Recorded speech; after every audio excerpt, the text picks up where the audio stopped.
Bismillahirrohmanirrohim. Assalamualaikum warahmatullahi wabarakatuh. Halo, apa kabar teman-teman semua? Perkenalkan, kami dari kelompok 7 pada mata kuliah Pendidikan Agama Islam.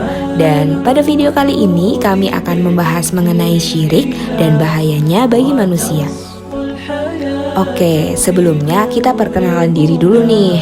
Baik, pertama perkenalkan, nama saya Rahma Gita Dewi dengan NIM 204. Tentunya saya tidak sendiri, saya bersama dengan 5 rekan saya, yaitu Agis Rosfadila dengan NIM 212, Janitra Anggito Palgunadi dengan NIM 223, Alfadila Mita Febrianti dengan NIM 226, Kevin Nurdin Hidayat dengan NIM 229, dan Yavianada Auberta dengan NIM 247. Oke, kita langsung saja ya ke materi yang pertama. Halo teman-teman tahu nggak syirik itu apa? Jadi Rahma di sini mau jelasin sedikit tentang definisi syirik. Syirik dari segi bahasa ialah mempersekutukan, dan sedangkan dari istilah itu adalah perbuatan yang mempersekutukan Allah dengan sesuatu yang lain, dan orang yang melakukan syirik itu disebut musyrik. Lalu menurut ilmu Taimiyah, syirik ada 2 macam. Yang pertama ada syirik dalam rububiyah, yaitu menjadikan sekutu selain Allah yang mengatur alam semesta. Lalu yang kedua itu ada syirik dalam uluhiyah, yaitu beribadah atau berdoa kepada selain Allah, baik dalam bentuk doa maupun doa masalah. Lalu ada firman Allah yang berbunyi, Bismillahirrahmanirrahim, wa ma yu'minu aksaruhum billahi illa wa hum musyrikun. Yang artinya, dan kebanyakan mereka tidak beriman kepada Allah, bahkan mereka mempersekutukannya dengan sembahan-sembahan lain. Quran Surat Yusuf ayat 106. Baik, bismillah teman-teman. Sekarang kita masuk kepada materi jenis-jenis syirik. Apa aja sih jenis-jenis syirik itu sendiri? Yang pertama ada syirik besar dan syirik kecil. Untuk yang pertama ada tentang syirik besar. Syirik besar itu memalingkan suatu bentuk ibadah kepada selain Allah, seperti berdoa kepada selain Allah, meminta kepada selain Allah. Pokoknya segala sesuatu dipalingkan kepada selain Allah. Nah, contohnya terdapat pada dalilnya terdapat pada Quran Surat Yunus ayat 10. A'udzu billahi minasyaitonir rajim. Bismillahirrahmanirrahim. Da'wahum fiha subhanakallahumma wa tahiyyatuhum fiha salam. Wa akhiru da'wahum anil hamdulillahi rabbil alamin. Shadaqallahul azim. Nah, syirik besar ini dapat mengeluarkan pelakunya dari agama Islam loh. Nah, dan menjadikan kekal di dalam neraka jika ia meninggal dalam keadaan syirik dan belum bertobat kepada Allah Azza wa Jalla. Nah, di sini syirik besar sebenarnya ada banyak, tetapi kami akan menyebutkannya dalam 4 macam saja. Sebagai berikut untuk macam-macam dari syirik besar itu. Nah, baik teman-teman, untuk sekarang ada macam-macam 4 macam syirik besar. Nah, yang pertama ada syirik doa, ada syirik niat, ada syirik ketaatan, ada syirik mahabbah atau kecintaan. Yang pertama ada syirik doa. Apa sih itu syirik doa? Syirik doa itu yaitu di samping ia berdoa kepada Allah Subhanahu wa taala, ia juga berdoa kepada selainnya. Nah, yang kedua ada syirik niat. Syirik niat ini keinginan atau dan tujuannya yaitu ia menunjukkan suatu bentuk ibadah untuk selain Allah Subhanahu wa taala. Yang ketiga ada syirik ketaatan, yaitu mentaati selain kepada Allah Azza wa Jalla dalam hal maksiat kepada Allah Subhanahu wa taala. Yang terakhir ada syirik mahabbah atau syirik kecintaan, yaitu menyamakan Allah Subhanahu wa taala dengan selainnya dalam hal cintaan kepada siapapun. Nah, sekarang teman-teman kita masuk kepada syirik kecil. Apa sih itu syirik kecil? Syirik kecil ini sendiri tidak menjadikan pelakunya keluar dari agama Islam atau murtad, tapi ia mengurangi tauhid dan merupakan wasilah atau jalan perantara kepada syirik besar ini sendiri. Nah, syirik kecil itu ada 2 macam. Yang pertama syirik zahir atau yang nyata yang dapat kita lihat, yaitu syirik kecil dalam bentuk ucapan dan perbuatan. dalam bentuk ucapan misalnya bersumpah dengan nama selain Allah Azza wa Jalla. Rasulullah SAW bersabda, "Man hafaza radallah faqad kafaru wala nasyarak." Nah, barang siapa bersumpah dengan selain nama Allah, maka ia telah berbuat kufur atau syirik. Nah, syirik dan kufur yang dimaksud sini adalah syirik dan kufur kecil. Qutailah bin Safi al-Juhani radhiyallahu anhuma menuturkan bahwa ada seorang Yahudi yang datang kepada Nabi Shallallahu Alaihi Wasallam dan berkata, "Sesungguhnya kamu sekalian melakukan perbuatan syirik. Engkau mengucapkan atas kehendak Allah dan kehendakmu dan mengucapkan demi Ka'bah." Maka Nabi Shallallahu Alaihi Wasallam memerintahkan para sahabat apabila hendak bersumpah agar mengucapkan warabil Ka'bah wa an yaqulu masya Allah summa syi'ta, yang artinya demi Allah pemilik Ka'bah, dan mengucapkan atas kehendak Allah kemudian atas kehendakmu.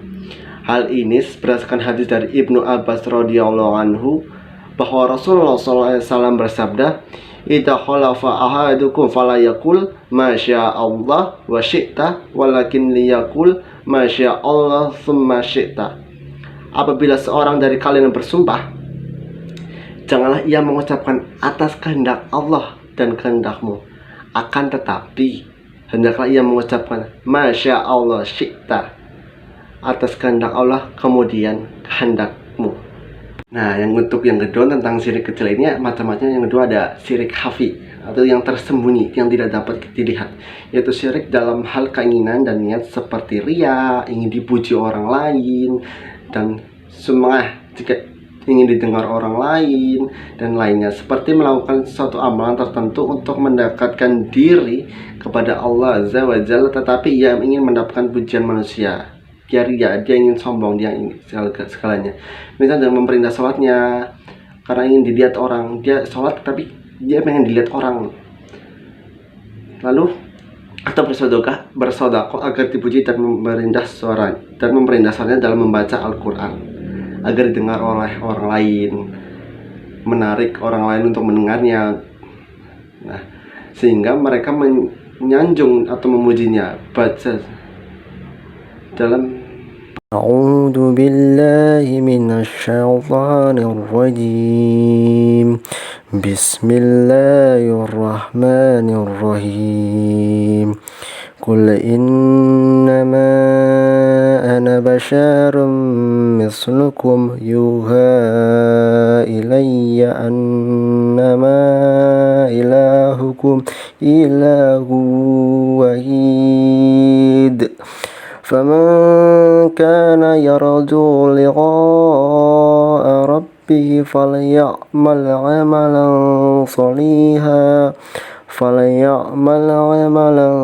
صالحا ولا يشرك بعبادة ربه أحدا. Sadaqallahul Adzim. Dari surat Al-Kahfi 110 ini adalah, katakanlah wahai Muhammad Sallallahu Alaihi Wasallam kepada orang-orang musyrik yang mendustakan kerasulanmu, sesungguhnya aku ini hanyalah manusia seperti juga dirimu. Maka barang siapa yang menganggap diriku Muhammad Sallallahu Alaihi Wasallam adalah pendusta, hendaklah ia mendatangkan sebagaimana yang telah Nabi Sallallahu Alaihi Wasallam bawa. Sesungguhnya Nabi Sallallahu Alaihi Wasallam tidak mengetahui apa yang gaib, yaitu tentang perkara-perkara terdahulu yang pernah disampaikan beliau, seperti tentang Ashabul Kahfi, tentang Dzulkarnain, atau perkara gaib lainnya, melainkan sebatas yang telah diwahyukan oleh Allah Azza wa Jalla kepada Nabi Sallallahu Alaihi Wasallam. Kemudian Rasulullah SAW mengabarkan bahwa ilah atau sesembahan yang mereka seru dan mereka ibadahi tidak lain adalah Allah yang Maha Esa. Tidak ada sekutu baginya. Lalu Allah Subhanahu wa Ta'ala mengabarkan bahwa barang siapa mengharapkan perjumpaan dengannya, yaitu pendapat pahala dan kebaikan balasannya, maka hendaklah ia mengerjakan amal solih yang sesuai dengan syariatnya, serta tidak menyatukan sesuatu apapun dalam beribadah kepada Rabb-nya. Amal perbuatan inilah yang dimaksudkan untuk mencari keridhaan Allah Azza wa Jalla semata, yang tidak ada sekutu baginya. Kedua hal tersebut adalah amal soleh dan tidak menyatukan Allah, merupakan rukun amal yang makbul atau diterima. Bentuk-bentuk syirik. Menganggap yang menyembuhkan penyakit adalah dokter, tabib, atau obat. Padahal hal-hal tersebut hanyalah sarana atau wasilah. Karena sebenarnya yang menyembuhkan adalah Allah Subhanahu wa taala. Sebagaimana dalam firman-Nya, "Wa iza maridtu fahuwa yasfin", yang artinya, dan apabila aku sakit, dialah yang menyembuhkanku. Menganggap tubuh yang sehat dan bugar karena pola makan yang seimbang atau olahraga yang teratur. Sedangkan hakikatnya yang memberikan kesehatan adalah Allah. Seseorang bisa sampai tujuannya tepat waktu karena kepintarannya menyetir atau mengendarai kendaraan. Jika Allah tidak berkehendak, maka sepintar apapun kita menyetir, maka kita tidak akan sampai ke tujuan. Sebagaimana dalam firman-Nya, "Fa'alu lama yurid", yang artinya Maha Kuasa berbuat yang dikehendakinya. Penyebab terjadinya syirik pada manusia. Yang pertama, mengagumi dan mengagungkan sesuatu. Kita hanya diperintahkan untuk mengagumi dan mengagungkan hanya kepada Rasulullah, orang tua, dan para ulama. Yang kedua, cenderung mengimani yang konkret dan lalai mengimani yang abstrak. Fitrah manusia yang memiliki kecenderungan untuk mengimani yang gaib sedikit demi sedikit semakin memudar. Hal ini karena manusia akan mencari bentuk nyata yang menurut khayalannya bisa ditambahkan sifat-sifat Allah. Yang ketiga, dikuasai nafsu. Manusia memiliki penyakit. Salah satunya selalu mengikuti hawa nafsu, dan hal tersebut dapat membawa manusia ke dalam sifat kesyirikan. Yang keempat, sombong dalam beribadah kepada Allah. Sombong juga penyakit manusia. Hal tersebut dapat membawa manusia melakukan hal-hal yang menyimpang. Yang lima, adanya para penguasa yang memperbudak manusia untuk kepentingan mereka sendiri. Para penguasa yang berbuat sewenang-wenang atau togut, mereka biasanya membuat peraturan mereka sendiri, dan hal ini dapat merugikan orang lain serta hanya Allah lah yang berhak untuk membuat hukum atau aturan bagi hambanya. Tindakan Rasulullah dalam menangkal syirik. Upaya Rasulullah menutup pintu-pintu kesyirikan bagi umatnya dengan cara sebagai berikut. Tidak berlebihan dalam memuji dan mengagungkan Nabi Muhammad SAW. Hal ini dikarenakan dapat membawanya kepada sikap membanggakan diri dan menafikan kesempurnaan tauhid. Yang kedua, beliau melarang kita untuk melakukan perbuatan menjadikan kuburan sebagai tempat ibadah dan sebagai id atau tempat yang didatangi berulang-ulang. Dari Abu Hurairah, Rasulullah bersabda, Allah melaknat kaum Yahudi dan Nasrani karena mereka menjadikan kuburan nabi-nabi mereka sebagai tempat ibadah. Yang ketiga, larangan bersafar menuju tempat yang dianggap berkah kecuali 3 masjid. 3 masjid yang dimaksud di sini adalah Masjidil Haram, Al-Aqsa, dan Nabawi. Pengertian syirik modern. Syirik modern yaitu mempersekutukan Allah secara tidak sadar. Syirik modern termasuk dengan syirik khafi atau halus. Syirik modern tidak bisa dilihat dengan mata, didengar dengan telinga, dicium dengan hidung, dan diraba dengan kulit atau lidah. Namun secara tidak langsung, sama saja mengingkari keberadaan Allah Subhanahu wa taala sebagai Khalik. Tetapi di sisi lain memposisikan makhluk lain sebagai Khalik. Syirik modern pada hakikatnya sama, yaitu menyekutukan Allah dengan memunculkan bandingan-bandingan Allah. Padahal Allah itu Maha Esa, tidak ada yang menandinginya. Seperti dalam Al-Quran surat Al-Ikhlas ayat 1-4. Qul huwallahu ahad Allahu somad lam yalid walam yulad walam yakul lahu kufuwan ahad. Yang artinya, katakanlah Muhammad, dialah Allah yang Maha Esa. Allah tempat meminta segala sesuatu. Allah tidak beranak dan tidak pula diperanakan. Dan tidak ada sesuatu yang setara dengan dirinya. Bentuk-bentuk syirik pada masa modern yang pertama, bersumpah atas nama selain Allah. Yang kedua, seorang hamba yang meninggalkan perintah seperti kewajiban berpuasa dan zakat. Dan yang ketiga, seperti di depan rumah atau toko itu terdapat sesuatu yang berisi rajam-rajam atau pajangan patung singa atau kucing dengan keyakinan hal itu dapat memanggil pelanggan. Cara menanggulangi syirik pada masa modern yang pertama, dengan memperdalam keimanan kita kepada Allah dan Rasulullah SAW serta ajaran Allah yaitu Islam, meyakini bahwa tidak ada kekuatan atau kekuasaan yang lebih besar dibandingkan kekuatan dan kekuasaan Allah. Yang ketiga, memperbanyak mengingat Allah, karena dengan mengingat Allah atau berzikir, kita berusaha untuk menjauhi atau menghindari perbuatan syirik. Yang keempat adalah berkumpul dengan orang-orang soleh, karena jika kita tinggal atau berkumpul dengan orang-orang yang sifatnya negatif, maka tidak. Nah, selanjutnya kita bahas ke bagian bahayanya syirik bagi kehidupan manusia. Nah, yang pertama ini ada rasa khawatir dan lepasnya rasa aman di kehidupan dunia maupun di akhirat disebabkan karena adanya syirik. Allah Subhanahu wa taala berfirman, mustahil dari kita akan ikut terbawa. A'udzu billahi minasyaitonir rajim. Bismillahirrahmanirrahim.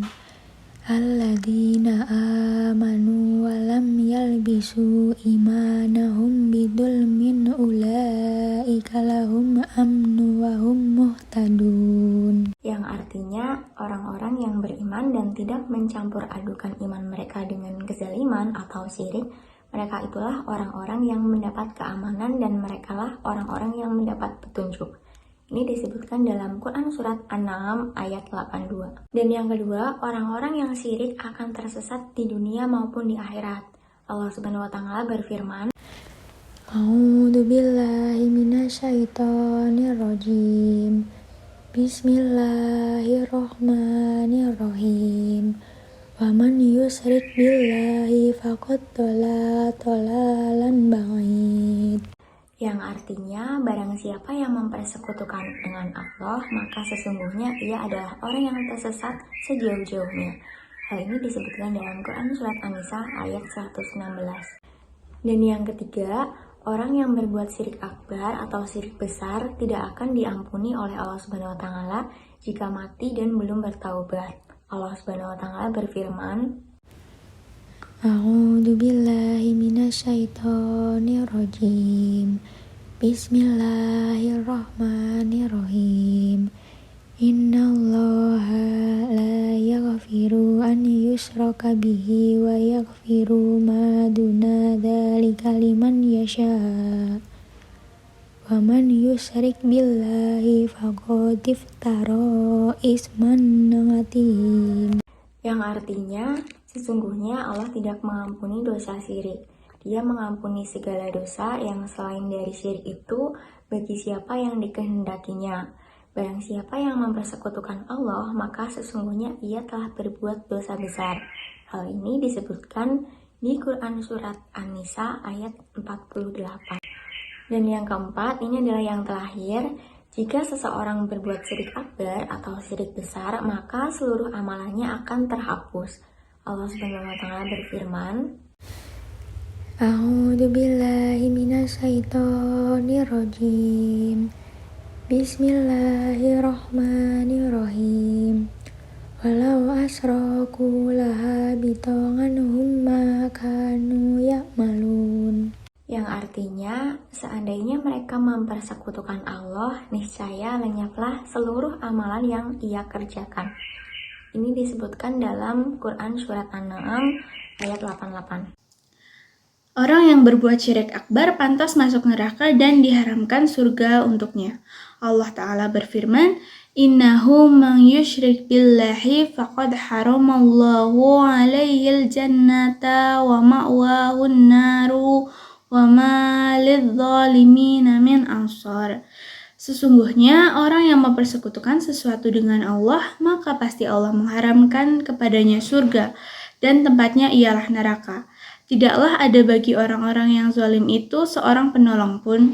Quran Surat Al-Maidah ayat 72. Syirik akbar membuat pelakunya kekal di dalam neraka. Allah Ta'ala berfirman, Innal ladzina kafaru min ahlil kitabi wal musyrikina fi nari jahannam khalidina fiha. Ulaika hum syarrul bariyah. Sesungguhnya orang-orang yang kafir, yakni ahli kitab dan orang-orang yang musyrik, akan masuk ke neraka jahanam. Mereka kekal di dalamnya. Mereka itu adalah seburuk-buruknya makhluk. Quran Surat Al-Bayyinah ayat 6. Syirik adalah sejelek-jelek perbuatan zolim dan sejelek-jeleknya dosa. Sebagaimana Allah Ta'ala berfirman, وَإِذْ قَالَ لُقْمَانُ لِابْنِهِ وَهُوَ يَعِظُهُ يَا بُنَيَّ لَا تُشْرِكْ بِاللَّهِ إِنَّ الشِّرْكَ لَظُلْمٌ عَظِيمٌ. Dan ingatlah ketika Luqman berkata kepada anaknya di waktu ia memberi pelajaran kepadanya, "Hai anakku, janganlah kamu mempersekutukan Allah. Sesungguhnya mempersekutukan Allah adalah benar-benar kezaliman yang besar." Quran Surat Luqman ayat 13. Nah, bismillah teman-teman, ini untuk pengingat atau reminder kepada kita semua bahwa Allah tidak akan mengampuni dosa syirik sekecil apapun itu syirik. Seperti ria itu termasuk syirik kecil. Jadi semoga apa yang kita sampaikan semua ini bermanfaat untuk kalian dan semoga kita semua terhindar dari namanya syirik, baik itu syirik besar maupun syirik kecil. Terima kasih atas perhatiannya. Terima kasih sudah memperhatikan. Jazakumullah khair. Wassalamualaikum warahmatullahi wabarakatuh.